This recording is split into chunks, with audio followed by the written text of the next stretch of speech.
Paramashivoham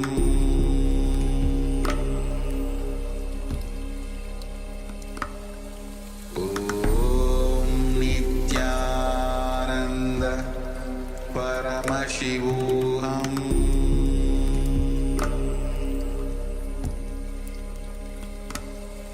Om Nityananda Paramashivoham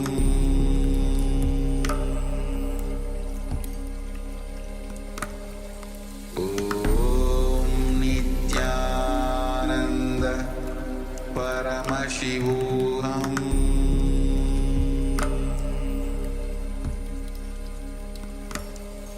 Om Nityananda Paramashivoham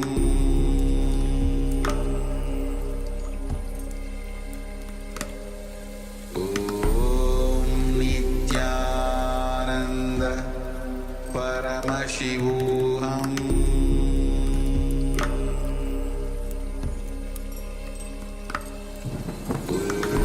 Om Nityananda Paramashivoham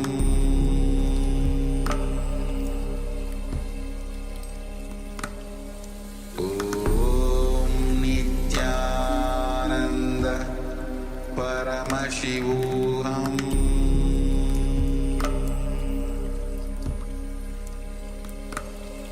Om Nityananda Paramashivoham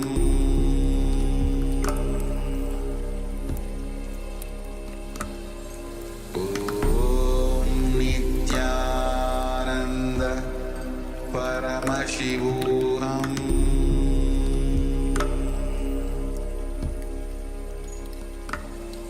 Om Nityananda Paramashivoham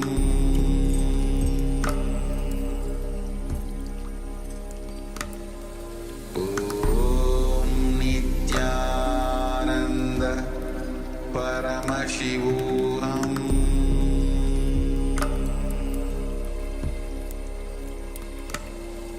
Om Nityananda Paramashivoham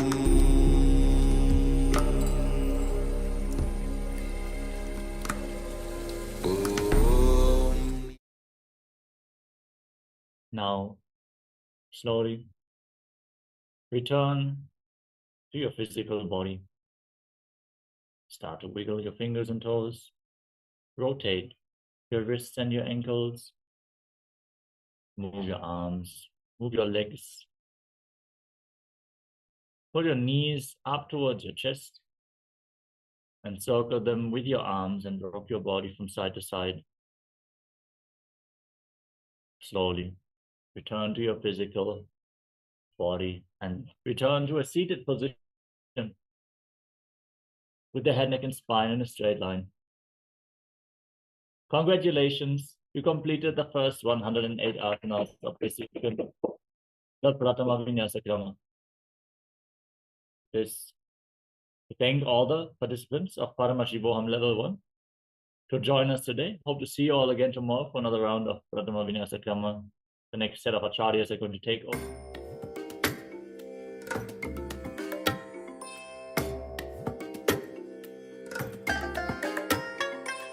I bless you all. Let you all open all your three eyes and manifest the powers of Mahasadashiva. Om Nityananda Paramashivoham Om Nityananda Paramashivoham Om Nityananda Paramashivoham Om Nityananda Paramashivoham Om Nityananda Paramashivoham Om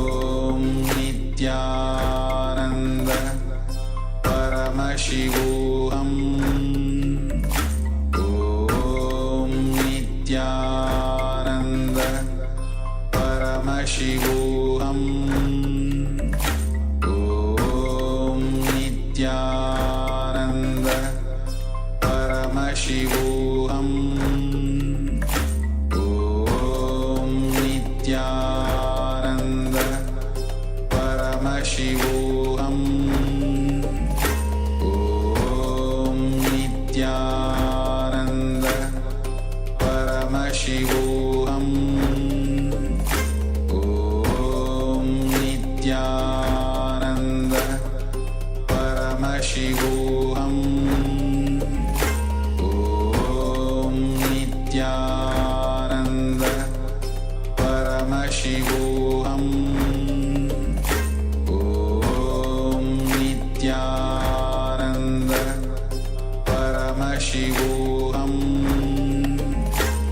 Om Nityananda Paramashivoham. Yes, welcome back from that wonderful session of yoga, 108 Pratama Vinyasa Krama. It is the essence of millions of scriptures of yoga in Hinduism. So now we're moving on to, this is day 21, so it is the last day in the PSM1. I do encourage everyone to continue on to PSM2. So last day of the program, today's topic is the advent of the Guru, the ultimate wealth. And the Murti is Bhagwan Nityananda Paramashivoham Murti. So advent of the Guru, the ultimate wealth. We are told by Paramashiva himself that the Guru is the ultimate wealth in our lives. So now let's move on to the power manifestation session. As usual, this starts off with the power of the third eye. So, before we begin, I request all the participants to have the eye band. If you have the eye band, please take a moment to cover your eyes with the eye band. And if you don't have the eye band, take a opaque cloth, and so that light doesn't fall into your eyes, because you are manifesting the power of third eye. Will be projecting you the image on your screen so that it can scan through your third eye. Remember, you'll be using third eye, not the two eyes, and don't put your effort while manifesting this power. Let Paramashiva's energy flow through you. So now, take a moment and cover your eyes, and I also request all the participants to switch on their cameras. So meanwhile, when you are taking time to cover your eyes, let's enter into the Sastra Pramana, which is a scriptural reference to manifest the powers of third eye. Kapalandarmano yansya tishtan melitalochanaha kramena manasodhaya lakshaye lakshamuttamam. By fixing the mind on the inner space within the crown center and sitting stably without any movement, having the eyes closed in succession, by that stability of the mind and the inner space through the power of third eye, one directly sees the ultimate goal, Lakshya. By having the vision beyond that sight, that reveals any object or place, attaining the space of oneness with the source, Paramashiva. So let's get ready. I still see the participants, if the participants has not turned on their camera, and also be available in the camera while throughout the sessions. So take a moment, turn on video, be available in the camera, and cover your eyes with the eye bands. We'll be entering into manifesting, seeing picture blindfolded.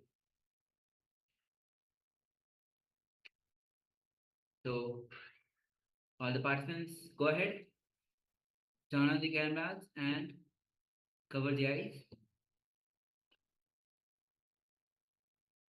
We'll be projecting the image on the screen very shortly.